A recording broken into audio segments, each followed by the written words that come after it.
So this is just random thoughts part two. I didn't really want to make like a full video about what I'm going to talk about, but I wanted to mention it for anybody who's spiritual and might be into sigils or might be into mantras.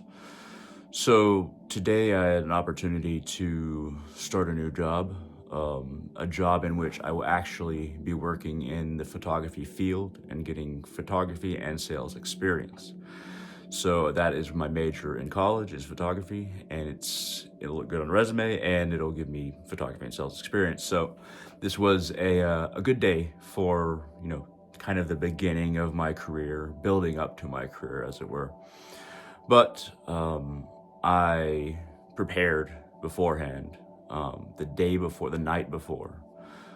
I felt like since this is a new job and I might need a little extra something, I'm gonna go ahead and make a sigil. This is the sigil right here. I'm not gonna tell you exactly what it represents, or exactly the sentence that I used to create it, or the affirmation that I used and messed with the words, messed with the letters in order to create this sigil, because that would kind of take away its power. I can show you without taking away its power, but I don't want to take away its power. But the method that I used is one that I've used many times. I actually learned this method from U.D. Frater. He has a book on sigil magic, some very basic stuff, but some very useful things that you'll find you can do repetitively and see results. But the method that I used is you simply write an affirmation. It has to be an affirmation. It can't be something, it can't have like, or it can't I feel like, or it has to be I am. I am this, I am that. I am strong, I am talkative. Whatever you want to manifest, affirm that when you write the sentence down. What you do is you write the sentence. If you say, I am strong, you write that down. Write it down in all caps. And then you get rid of all vowels. So mark off all vowels, A, E, I, O, U. Just mark them out. And then mark out any repeating letters. So if you have one letter once, leave it. And then if it shows up again, mark that out as well. Then write the remaining letters in one line as kind of one solid block. Write them all in caps, what you have left. And then the next stage is more where your creativity comes out, where your kind of natural intuition will help you form the sigil itself. And what you do is you just kind of play with the shapes of the letters, turning them all different kinds of directions, taking off little parts of the shapes of the letters, and just kind of mess with the lines there that you have from those letters until they reach a shape where it just feels right. Like it just, for some reason, that shape just hits home or just feels right to you. That's where the intuition comes in. And that's where a little bit of creativity, a little bit of artistic creativity, but this is where your intuition really shines. You play with those little shapes that are the letters, capitals, until it's a sigil that just feels right. Now, you don't have to play in just one image. You can create a series of images until you get it just right. And you don't have to use all the lines that are there before you, but I tend to at least want to preserve 3 letters, even if I move the lines around where they're disconnected. I find that though you can add shapes, and though you don't have to use all the shapes of the letters, it's most effective if you at least preserve 3 letters somehow in the sigil. At least that's what I found.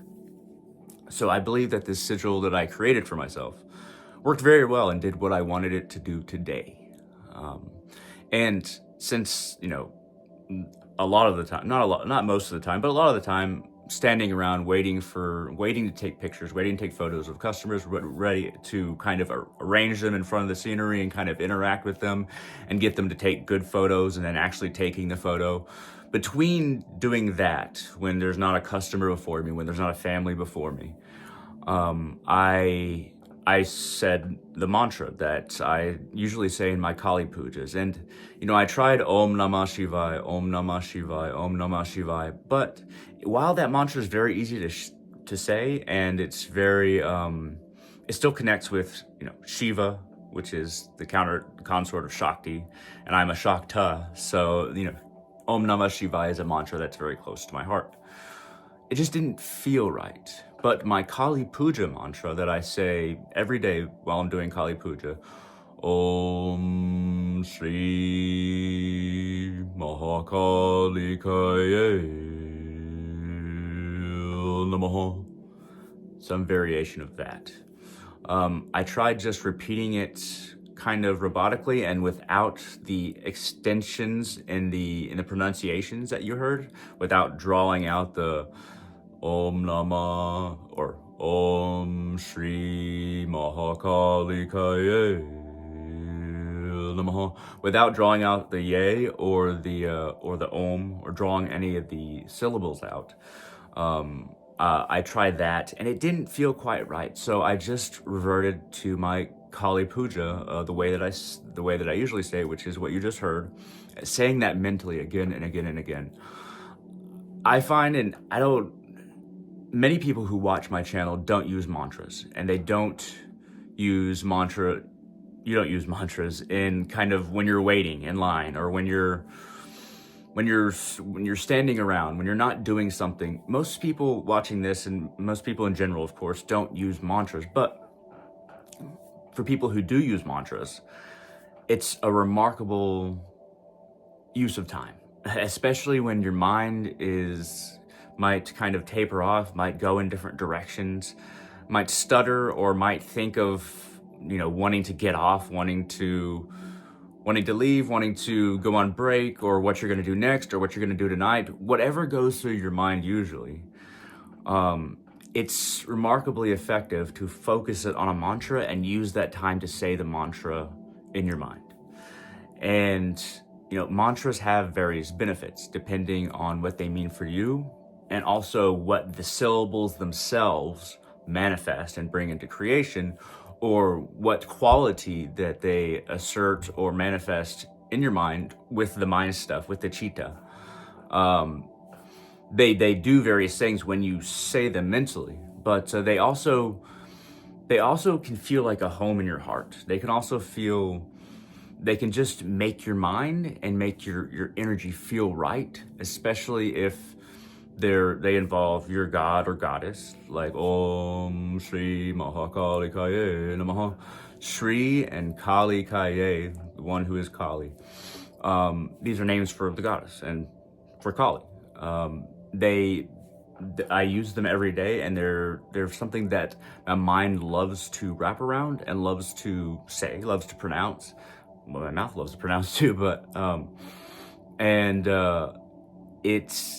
it will raise your vibration, raise your energy, and occupy your mind all at the same time. And raising your vibration, raising your energy, manifesting that positiveness within yourself. It's what the mantra should do usually. And I've found that when I said the mantra again and again and again today, that it did just that. And I felt better. Instead of bored, I felt better, is the best way to put it. If you don't use mantras, if you have a different spiritual or different religion that doesn't use mantras, find a prayer. Find a prayer that you can say again and again and again. Whether it be Our Father, Hail Mary, you've heard me say those prayers quite often. I use them regularly in the graveyard, and you've heard them on this channel many times. Those are great Christian prayers that will also raise your vibration and keep your mind on God and keep your mind on the meaning of the prayer. It's good if you have a mantra to kind of know what the mantra means, know what it does, so you're not just robotically saying it. It has to mean something for you, and you have to be a part of the meaning. The meaning you have to understand it. That's same with a prayer. You have to understand a prayer. There are plenty of affirmations you can say mentally and various prayers that you can kind of make up depending on what you believe, but I find that tried and true ones that have been said by many people over the centuries and have not only been said by people, but have had meaning to people for a long time, I find that those are the most useful. More so than just an affirmation. Affirmation can be very good, and I'm not talking about the sigil right now. I'm talking about like saying an affirmation mentally. That can be very good, but a prayer or a mantra is ideal. And mantra, the syllables tie. It's not a Sanskrit's not a naturally occurring language. It's a scientifically engineered language based on how energy manifests and what the different syllables mean in relation to the fabric of reality itself. Prayers work in a similar way, though they're not as much of a science to them. Though I imagine a yogi could explain the significance and what prayers of other religions and faiths do scientifically. At any rate, I just wanted to share some thoughts about this new job and how I use the sigil, how to make a sigil, and say a little bit about mantras and the mantra that I used today and I found very effective for me. At any rate, feel free to like this video if you like this video at all. If you got to this point in the video, let me know in the comment section. I love hearing from you guys. And yeah, share this wherever you like. At any rate, thank you very much for watching, and I hope all of you have a wonderful day. This is a somewhat later addition to the video, but I just wanted to say a few words about graveyards. After work, I decided to, it's just after 10 p.m., to come to Old Hall Cemetery, my favorite graveyard. The graveyard I've been working with and going to for years now. It used to be IOF. You know, it's so strange when I come into a graveyard, this graveyard, Old Hall Cemetery. It's almost like I'm breathing fresh air. It's almost like there's like tension within me that's just released. And it's almost like going to a childhood home. That's the feeling of it. If that makes any sense. That's the feeling. You know, people who go to graveyards, who are drawn to graveyards, who are drawn to working with the dead, sometimes people are just drawn to graveyards. There's not a whole lot of people like that, but some of us are just drawn towards graveyards.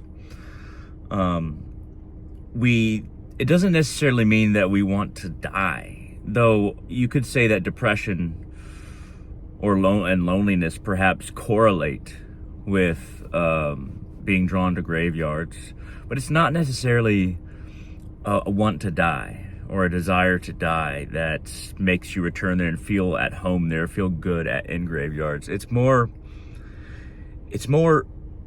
we're naturally attuned to that in-between space between life and death, like that thin sliver. We're naturally drawn to the veil and just wanting to be there right between those two places, that thin veneer between life and death. We're just drawn to it. Some of us are drawn to graveyards, might be daredevils or people who seek or adrenaline junkies, but I would say that's generally not the case. But sometimes we tend to be very, very interesting characters, at any rate. Sometimes I feel that people are born and they live, and some people are not born for this world. They're born for another world, to experience this world for a time, but really they've always felt more at home in the astral planes, or the realm of the ancestors, or Devi Loka, plane of the Divine Mother, or some other place that isn't the material realm, and we just for some reason feel it more and feel a calling to those other realms more than we feel grounded here. It's hard for us to find a place. It's hard for us to find somewhere where we fit into society, because for most of society, they don't value the function that we can serve, or the services, or the insight that we can share. But I think that as the spiritual age progresses, I think that more and more people are going to find themselves becoming spiritual rather than religious, and drawn to shamanism, drawn to exploration and contact with other planes of existence, not just out of thrill, but actually out of a sincere desire to know something beyond this material plane, to know something bigger, vaster, and more subtle than this material plane. I think that a lot of people get tired of this place, and they don't really know it because they're not exposed or have an idea of anything but this place. But I think that many people get tired of this place, and they don't know why they're always tired. They don't know why they're just not happy all the time. But it's because I think a lot of people are being drawn to spiritual life. It's just taking most people a lot longer to realize it. and to realize what's missing in their life, and to realize that existence in a consumerist society, or even a communist society, capitalist society, a society that places so much significance on material, does not fulfill us as individual human beings, and certainly does not fulfill anything along a spiritual path. But it's important to make a distinction between religion as a social function and spirituality as a individualized path. Religion as a social function is what the vast majority of people who are any kind of religious are. It's as a social function, not as a sincere interest to dive deep within the self, or to really be like Jesus, or to really be like Muhammad, or to really communicate with God in that way, but more of something to do with your time and some way to connect with others. And other people are doing it, so hey, this is kind of where I fit in. That's a little bit different than I think a spiritual path or a spiritual life, a spiritual seeker would find fulfillment in. Yeah, what I like to do is I make offerings of Florida water. I have 2 different kinds of Florida water in my car. I have aerosol and the liquid that you can pour. It's an offering to the dead. I also light incense, offering for the dead. And the thing about the dead spirits is that they are fed through smell. Smell is very much aligned with the earth chakra, but the earth itself. That's our sense that is most aligned with the earth, is sense of smell. It's also, it's how the dead feed, is through sense of smell, and they're very much tied to the earth, or a place where their grave is, or has been designated their grave. That's where the life force is merging back with the earth before it is borrowed by another soul who is born. But since that process is happening, they're becoming one with this part that I work with, the spirit, sometimes the egos, which are like ghosts, but the spirit in general, the life force, the prana, if you will. The spirits, they are comforted and they feed through smell, so they can smell incense, smell Florida water, and they are fed and comforted. Their gods more feed with smell as well, but with the eyes. You can present something before an altar, before a statue, and offer it, and the Devi or the god or the goddess can just view it and take and kind of feed that way, but take in that offering visually. And then you can leave the offering at the altar on the shrine, or you can leave it there for a time, or you can just move it away after they have visually taken that in. As long as the statue is awakened, then that offering is done. With the dead, it's definitely by smell that they take in offerings, smell, and I think colors a lot of the time. Things that are colors have a different effect on them. If you're working in a graveyard, black and white, both very good to use. I think that the dead are very much attracted to black and white, and red as well, but that's more for very active spirits. But black and white generally. White can be used for everything. Black candles is more the torpor side of the dead, and it'll cleanse an area of whatever negativity, that it'll draw the negativity into the candle that the spirit may still have attached to it, the life force. But mainly smell. Mainly they feed through smell. That's why I make offerings that are very, very aromatic, like Florida water and white sage incense, or sometimes I use Palo Santo incense. I use Palo Santo sticks a lot. And there's also San Muerte incense that I've used, and also vampire's blood incense. The dead also like very sweet smells a lot of the time. That's also very comforting and feeds them. At any rate, I'm going to go ahead and get started and do that while I'm here, and just hang out in this graveyard for a time. At any rate, thank you very much for watching. Hail the spirits, hail the dead, hail, hail. Hey.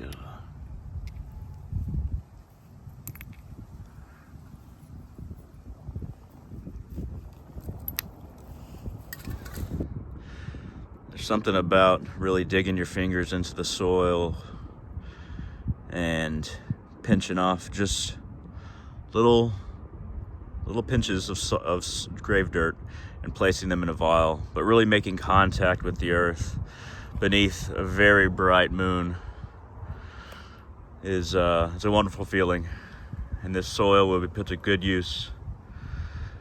Hail the spirits, hail the dead. I offer this scent to the dead, to the spirits of this place, that you may be satiated, and that you may rest, not hungry, not in need, but at peace. Amen. Amen. Amen. Really like to cover Eliza and Josh's grave here in Florida water.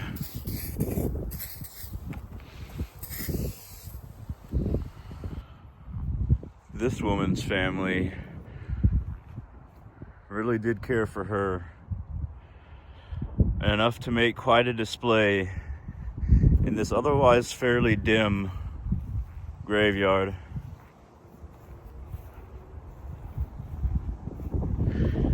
Gail Armstrong, born December 27th, 1944, passed May 25th, 2024. There's something to be said for an old style wooden cross, even with the kind of new trimmings that surround it.